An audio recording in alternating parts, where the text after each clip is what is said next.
for investigation pa natin ngayon kung anong nangyari, kung saan galing yung sunog.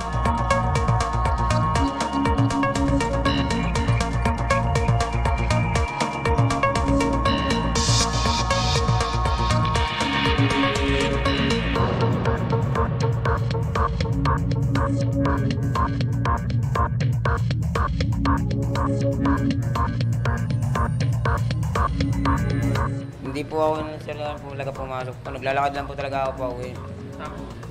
Isakto po dumaan po yung barangay Tanod. Saka po nakita na lang po, umuusok na po yung loob ng hotel.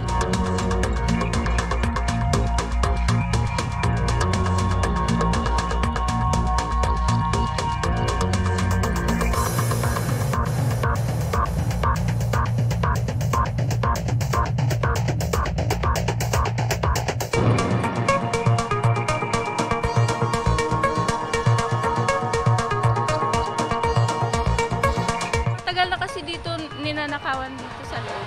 Yung sa kuryente, talagang wala na eh.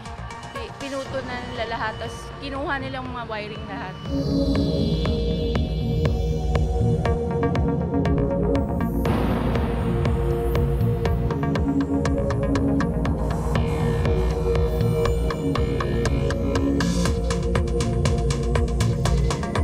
May mga nakuha din po kami mga lighter din po sa kanila na ginamit po at saka kandila po. Possible po na talagang yun po yung ginamit nila. Talagang may naganap pong panununog po para yung attention po ay hindi po sila mahuli.